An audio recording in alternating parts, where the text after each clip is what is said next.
You know what's hilarious? We're all out here trying to be stoic warriors, reading Marcus Aurelius at 6 a.m., journaling about our rational mind, pretending we're unmoved by chaos, and meanwhile, we're broke. Like spiritually enlightened, but financially devastated. You've got the emotional regulation of a Roman emperor, but the bank account of a broke philosopher living in a barrel. And here's the kicker nobody wants to admit. Your precious stoicism might actually be the reason you're not making money. Yeah, I said it. The philosophy designed to make you unshakable, it might be making you unbankable. Today, we're exposing the 10 ways Stoicism is secretly sabotaging your wealth. And trust me, by number 7, you're going to question everything you thought you knew about accepting what you can't control. Let's get into it. Fact number 1. You've confused acceptance with settling. Let's start with the big one, the crown jewel of Stoic self-sabotage. You've read Epictetus. You know the dichotomy of control. You've memorized the line, focus on what you can control, accept what you can't. Beautiful philosophy, life-changing even. Except you've twisted it into the ultimate excuse for mediocrity. I can't control the economy, so I'll just accept my low salary. I can't control my boss's decisions, so I'll just stay in this dead-end job. I can't control market conditions, so I'll never start that business. See what you did there? You took a philosophy about inner peace and weaponized it against your own ambition. Marcus Aurelius wasn't sitting in his palace going, well, can't control the barbarian invasions, guess I'll just vibe. No, he controlled what he could, his response, his strategy, his discipline. But you're using stoicism like a security blanket for inaction. Here's the truth bomb. Acceptance doesn't mean surrender. It means you stop whining about circumstances and start strategizing around them. The economy sucks? Cool, accept it. Now what's your move? What can you control? Your skills, your network, your side hustle, your investments. But instead, you're out here accepting your way into poverty while calling it wisdom. Real Stoics didn't accept poverty. They were indifferent to it because they were too busy building. Seneca was one of the richest men in Rome. Cato ran businesses.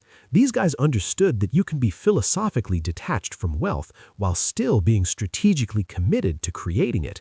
But you've confused not needing wealth for happiness with not pursuing wealth at all.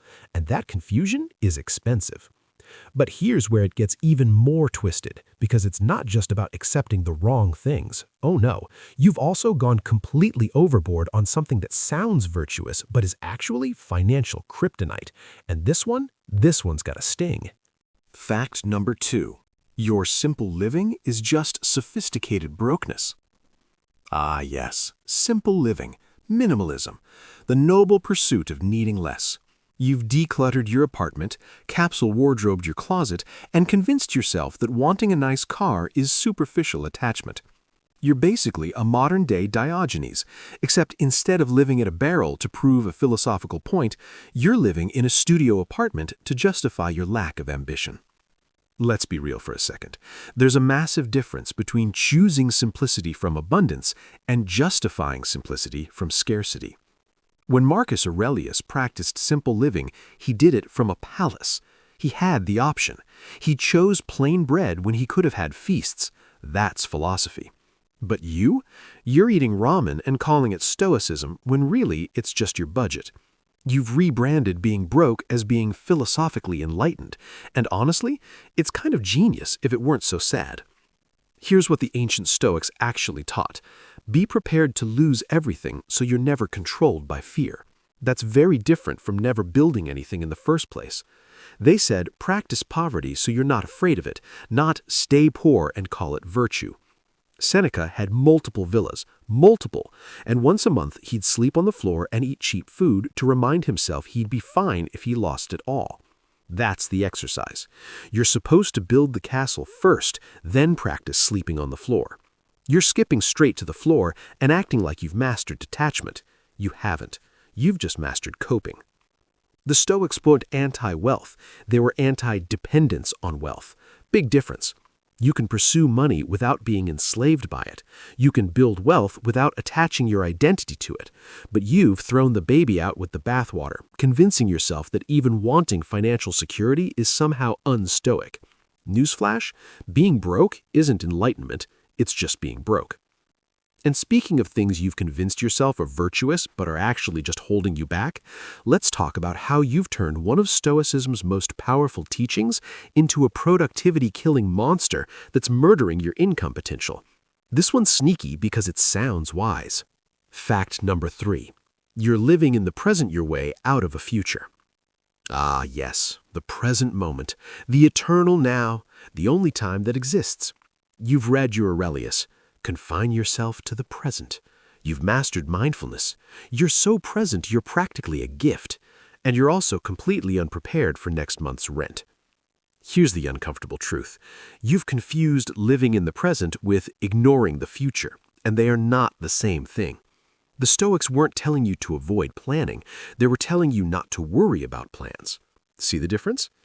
Marcus Aurelius ran an empire. You think he didn't have strategic 5-year plans, military campaigns, economic policies, infrastructure projects? The man was literally planning decades into the future while emotionally staying present.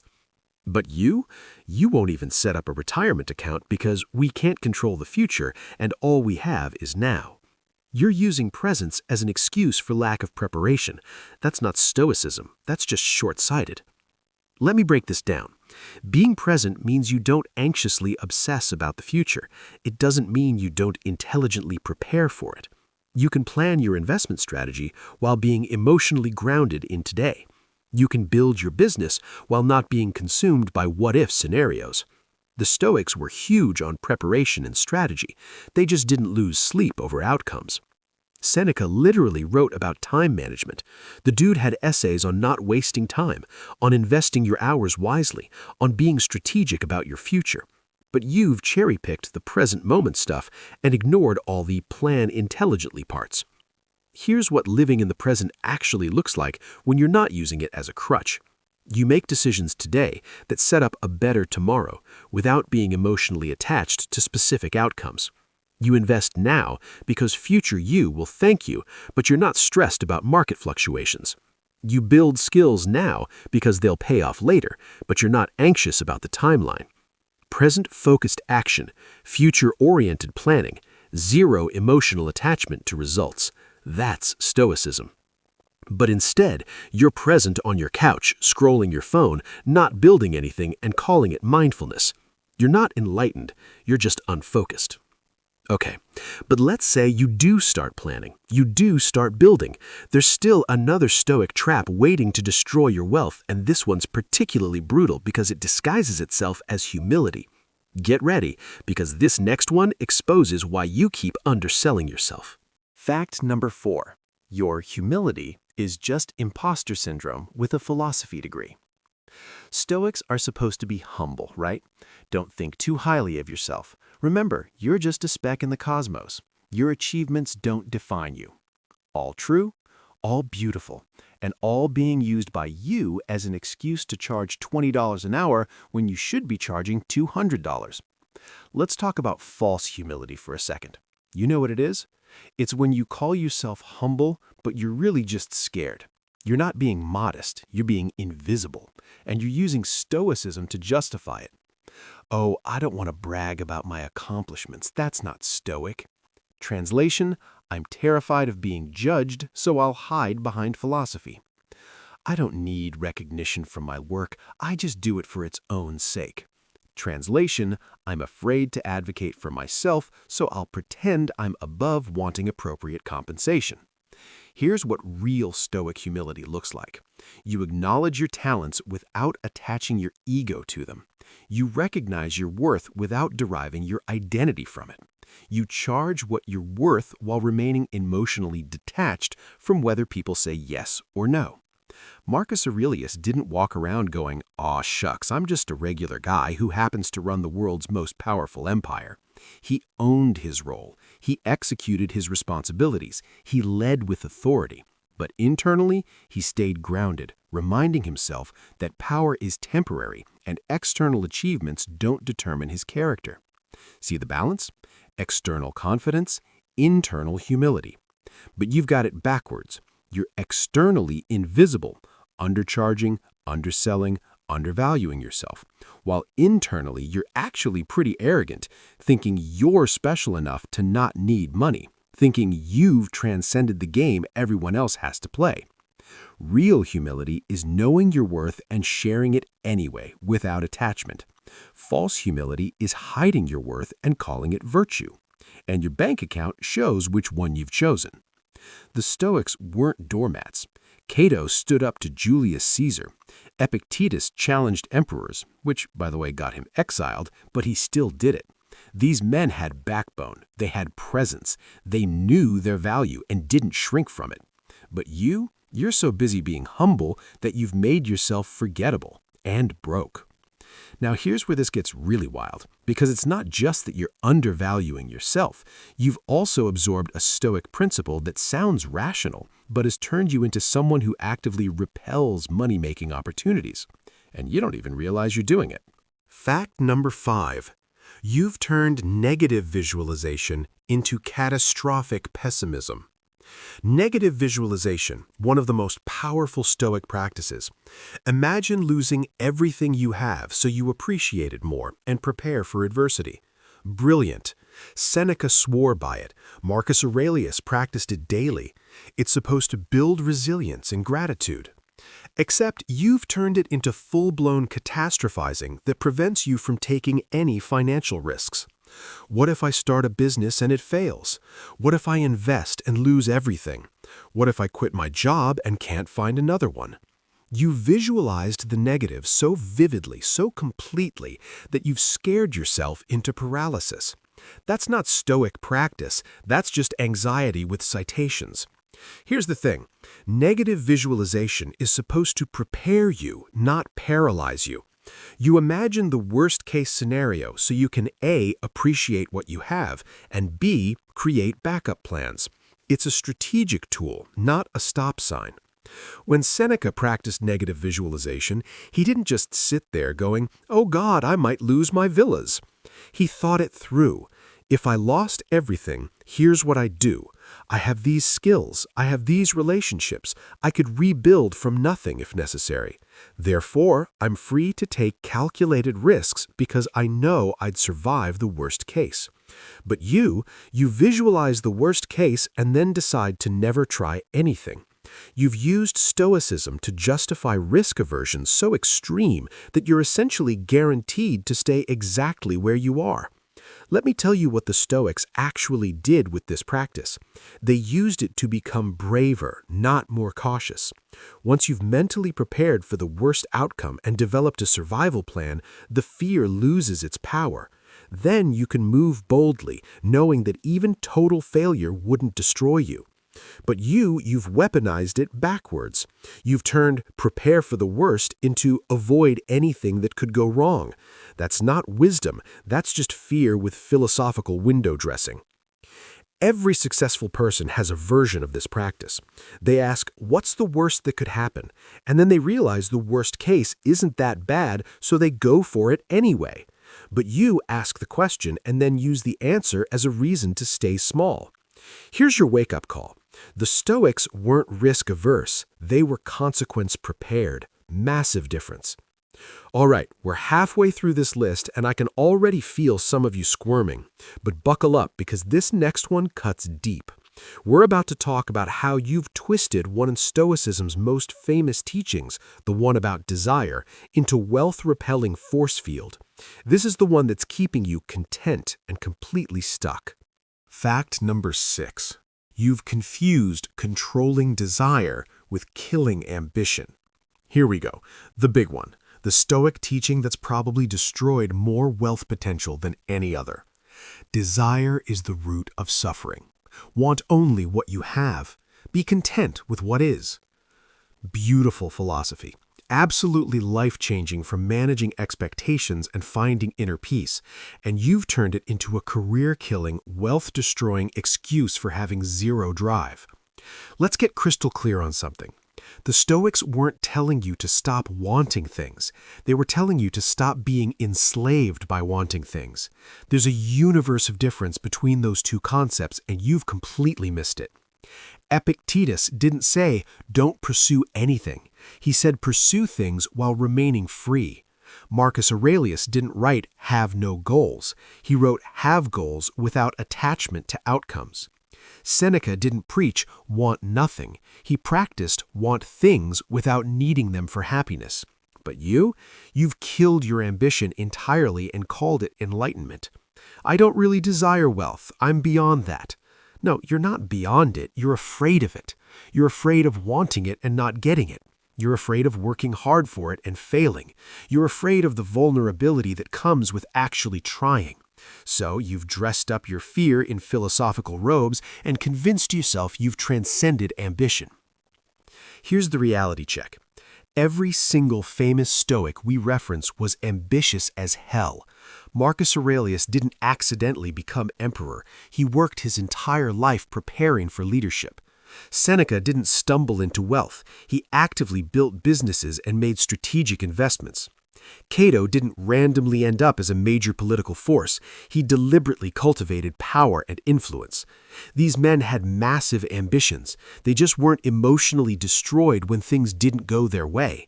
They wanted success, wealth, influence, legacy. They just didn't make those things the source of their happiness. That's the key you're missing. You can pursue wealth intensely while being indifferent to whether you achieve it. Sounds like a paradox, but it's not.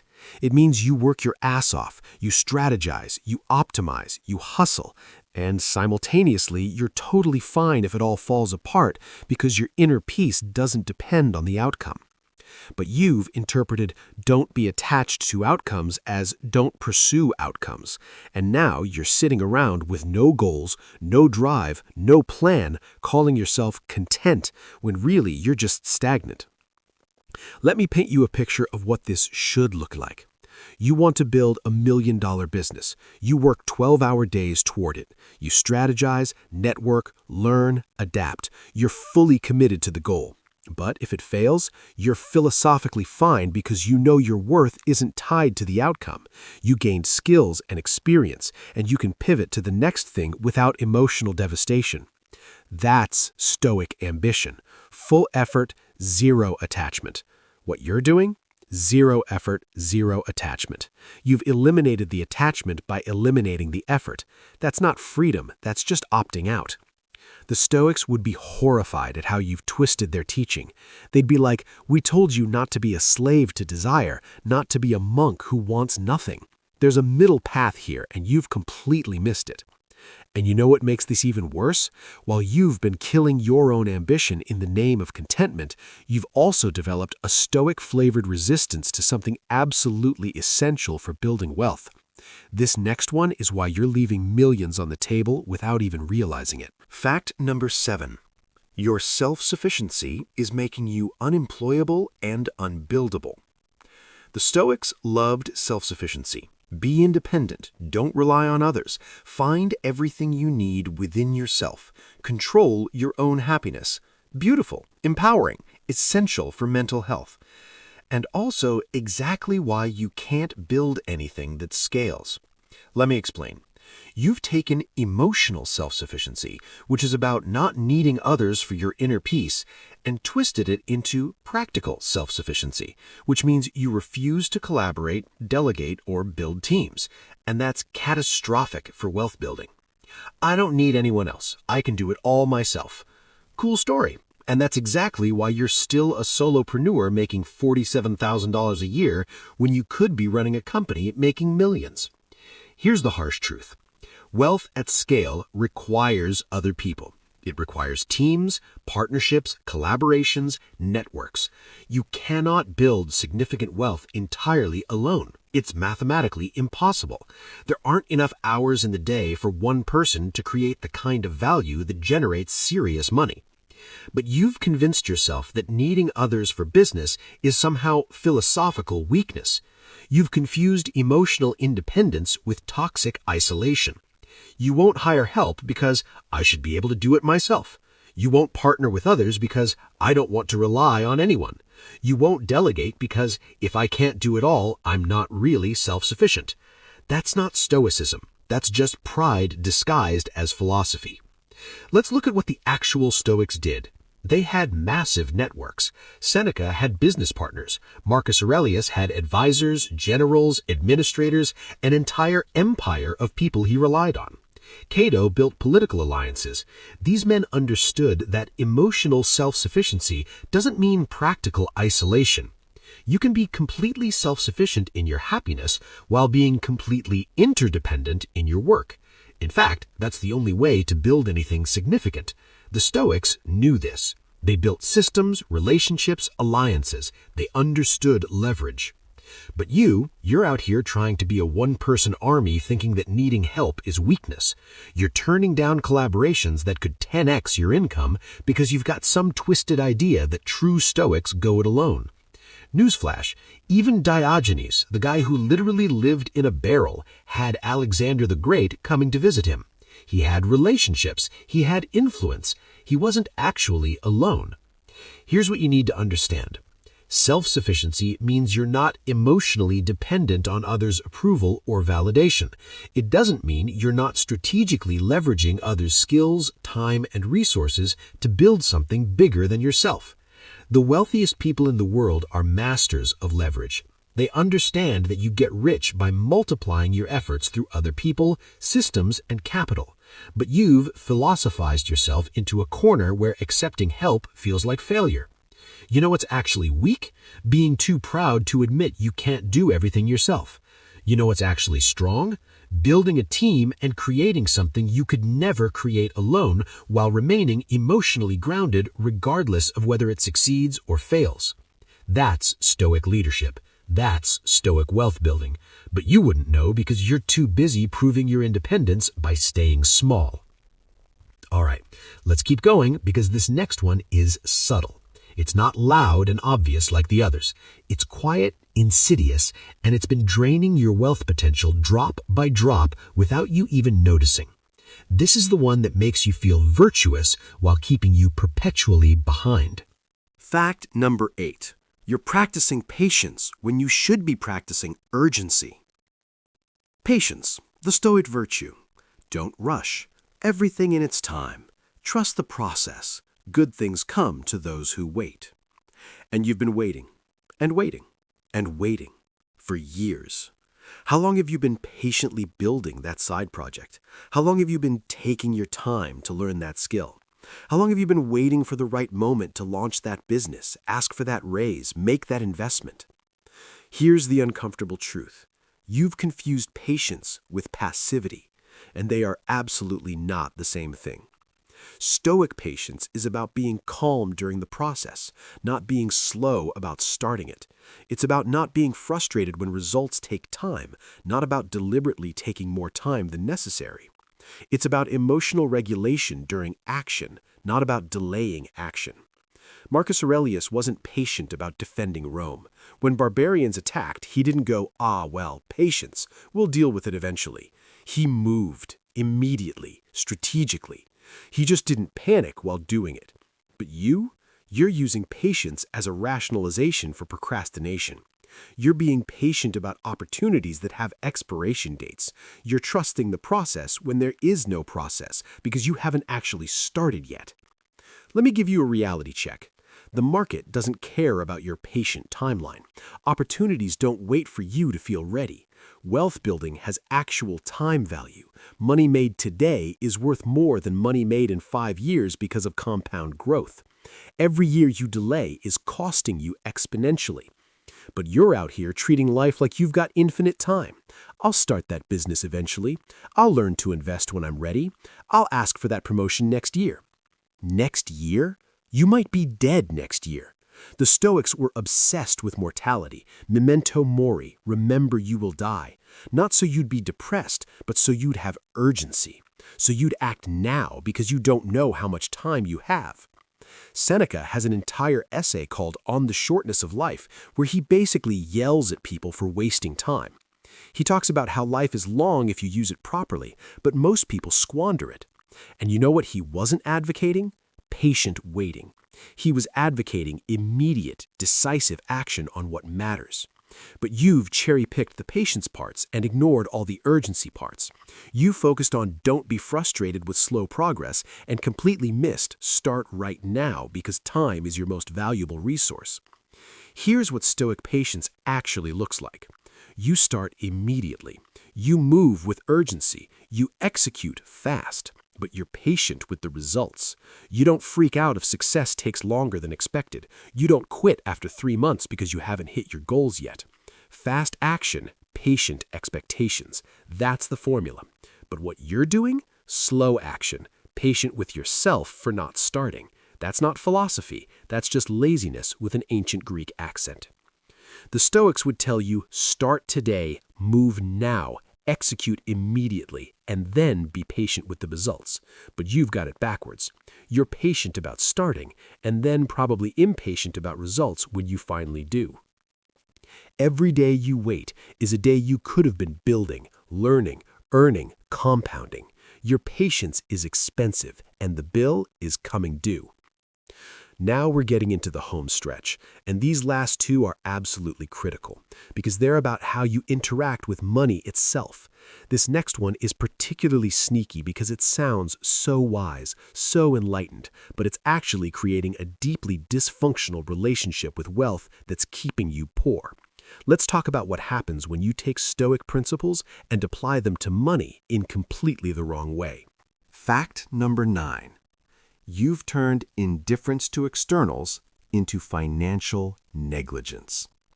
The Stoics taught that externals, money, status, possessions, are preferred indifference, meaning they're fine to have, slightly better than not having them, but they're not essential to your well-being.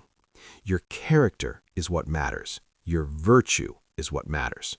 The external stuff, indifferent. Powerful teaching. Absolutely essential for mental health. And you've used it to justify complete financial irresponsibility. Money is an external. I'm indifferent to it. Okay, cool. So why haven't you checked your bank account in 3 months? Why do you have no idea where your money goes? Why are you indifferent to the fact that you're drowning in debt? Why are you making zero effort to improve your financial situation? Because you've confused emotional indifference with practical negligence. Here's what the Stoics actually meant. You should be emotionally unattached to money, meaning you don't derive your self-worth from it. You don't base your happiness on it. You won't be devastated if you lose it. But that doesn't mean you should be careless with it. Think about it. The Stoics were indifferent to their bodies, right? The body is an external. It's temporary, it's not you. But did they therefore ignore their health? Did Marcus Aurelius refuse to eat well or exercise because the body is an indifferent? No. He maintained his health because it was useful for his duties, even though he wasn't attached to it. Same with money. You should be indifferent to it emotionally while being strategic about it practically. Seneca was worth billions in today's money. You think he achieved that by being indifferent in the way you're using the word? He managed his wealth. He made smart decisions. He paid attention to his finances. He just didn't attach his identity or happiness to the numbers. But you're indifferent in the sense that you literally don't care what happens with your money. You don't budget. You don't invest. You don't optimize. You don't strategize. You just let it happen and call it Stoicism. That's not philosophy, that's just financial illiteracy with a Latin motto. Let me spell this out. Being stoic about money means you manage it excellently while being unfazed by fluctuations. You invest wisely while being calm during market crashes. You build wealth strategically while being content if you never get rich. You're supposed to be the best steward of your resources you can possibly be while being emotionally detached from the outcomes. Those two things go together, not against each other. But you've interpreted indifference as neglect. You've decided that caring about your financial health is somehow unstoic. So you're out here with no emergency fund, no investment strategy, no financial plan, and you're calling it being indifferent to externals. Here's your wake-up call. The Stoics were masters of resource management. They had to be. Running an empire, managing estates, building businesses, these all require excellence in handling externals, even while being indifferent philosophically. You can track every dollar, optimize every investment, strategize every financial decision, and be totally at peace if it all disappears tomorrow. That's actual Stoicism. What you're doing, that's just neglect with a philosophy degree. Okay, we've reached the final one. And honestly, this might be the most important one of all, because this last point ties everything together. It's the core misunderstanding that's created all the other problems. This is the foundational mistake that's turned Stoicism from a philosophy of power into a philosophy of poverty. Ready? Here it is. Fact number 10. You've mistaken inner wealth for only wealth. Here it is, the big one, the master key to understanding why you're broke despite all your philosophy books. The Stoics talked about inner wealth, virtue, character, wisdom, tranquility. They said this is true wealth. This is what matters. And they were right, absolutely, completely right. But then you did something catastrophic. You decided that inner wealth and outer wealth are mutually exclusive. I have inner wealth, so I don't need outer wealth. I'm rich in spirit, so being poor in money is fine. True wealth is contentment, not a bank account. And just like that, you've created a false dichotomy that the Stoics themselves would have called out as logically absurd. Let me blow your mind for a second. You can have both. You can be rich internally and externally. You can have deep philosophical wisdom and a 7-figure net worth. You can be spiritually fulfilled and financially successful. These things are not opposites. They're not even in tension with each other. In fact, and this is the part that's going to hurt, having outer wealth can actually support your inner wealth if you do it right. Think about it. Financial stress destroys tranquility. Poverty creates constant anxiety. Being broke makes it harder to focus on philosophy because you're too busy worrying about bills. The Stoics knew this. That's why most of them actively built wealth, not because they needed it for happiness, but because having it removed obstacles to philosophical practice. Seneca could contemplate virtue because he wasn't worried about where his next meal was coming from. Marcus Aurelius could practice Stoicism effectively because he had the freedom that resources provide. Even Epictetus, who was enslaved and poor, taught that while you don't need wealth, having it is preferable because it gives you more options. But you've romanticized poverty. You've made being broke into a virtue. You've convinced yourself that struggling financially is somehow more pure than having money, and that's not Stoicism. That's just cope. Here's the reality. Money is a tool. Like any tool, it's morally neutral. A hammer isn't good or evil, it depends on what you build with it. Money isn't corrupting or enlightening, it depends on how you use it and how you relate to it. The Stoics weren't anti-money, they were anti-dependence on money. They were anti-attachment to money. They were anti-corruption by money. But money itself? Neutral, potentially useful, preferred indifferent. You know what you can do with wealth that you can't do without it? You can support your family without stress. You can pursue creative projects without worrying about survival. You can help other people more effectively. You can invest in your health, your education, your growth. You can buy time, the most valuable resource, by outsourcing tasks you hate. You can create security that allows you to take bigger philosophical and creative risks. None of this corrupts your character. None of this destroys your inner peace. In fact, it can enhance both if you maintain the right relationship with it. But you've decided that pursuing outer wealth somehow taints your inner wealth. Like you can't have philosophical integrity if you also have an investment portfolio. Like caring about your net worth means you've abandoned virtue. Like wanting financial freedom means you're spiritually bankrupt. That's insane, and it's not what the Stoics taught. They taught, build inner wealth first. Make that your priority. Your character, your virtue, your wisdom, these are non-negotiable. These are essential. But then, once you've got that foundation, there's absolutely nothing wrong with building outer wealth too. In fact, it's smart, it's strategic, it gives you more capacity to live according to your values. The key is the order and the relationship. Inner wealth first, outer wealth second. Inner wealth as the foundation, outer wealth as the tool. Character as the priority, money as the resource. But you've thrown out outer wealth entirely. You've decided it's not just secondary, it's bad. And now you're philosophically rich and practically poor, trying to convince yourself that's somehow superior to being both. Let me ask you something. What would you do with wealth if you had it and maintained your philosophical practice? Maybe you'd donate more to causes you believe in. Maybe you'd support artists and creators. Maybe you'd fund your own creative work. Maybe you'd help your family. Maybe you'd invest in sustainable businesses. Maybe you'd buy land and protect it from development. Maybe you'd have the freedom to work on what matters most to you instead of what pays the bills. All of that requires money, and none of it conflicts with Stoicism. The goal isn't to be rich or wise, it's to be both. To build outer resources while maintaining inner freedom. To pursue wealth without being enslaved by it.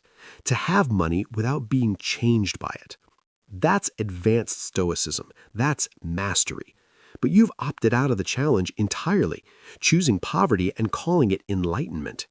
The Stoics would look at you and ask, why are you making this harder than it needs to be? Why are you creating unnecessary obstacles? Why are you limiting your capacity to do good in the world? Why are you confusing simplicity with scarcity? And you wouldn't have a good answer, because deep down you know the truth. You're not avoiding wealth because you're too enlightened for it. You're avoiding it because you're afraid of pursuing it and failing. You're afraid of trying and falling short. You're afraid of the vulnerability that comes with actually wanting something. So you've dressed up your fear in philosophical language. You've rebranded being broke as simple living. You're so present you forgot to plan for the future. Your humility is just fear wearing a toga. You catastrophized yourself into paralysis. You killed your ambition in the name of contentment.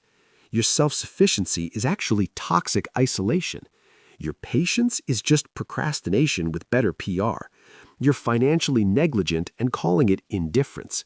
And you've convinced yourself that inner wealth and outer wealth can't coexist. But here's the good news. None of this is permanent. You can course correct. You can take the same philosophy that's been holding you back and use it the way it was intended, as a tool for power, not an excuse for poverty. Real Stoicism doesn't make you poor, it makes you unstoppable.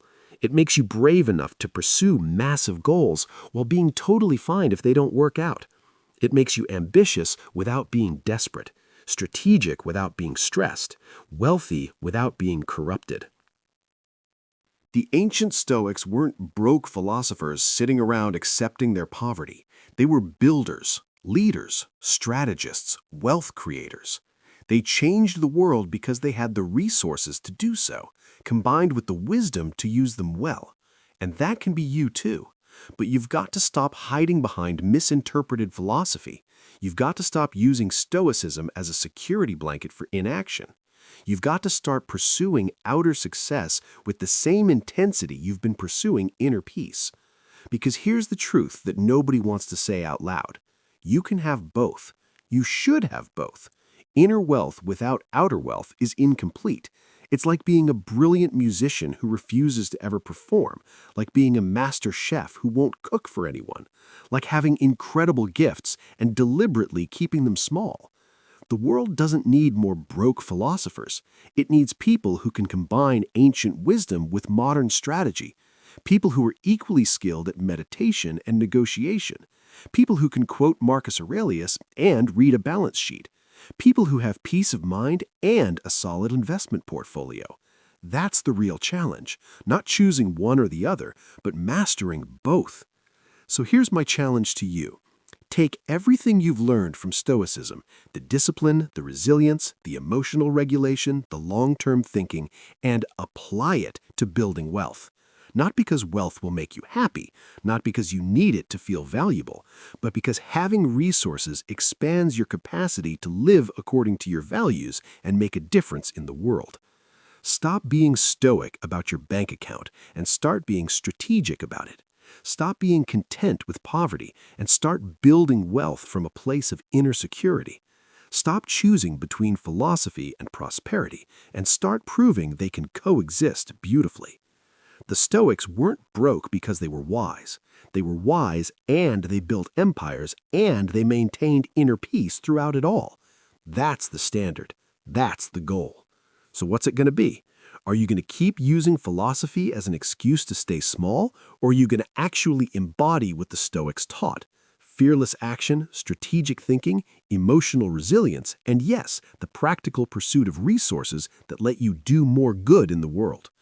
Your inner wealth is solid. I can tell by the fact that you're even interested in this stuff. Now it's time to build the outer wealth to match.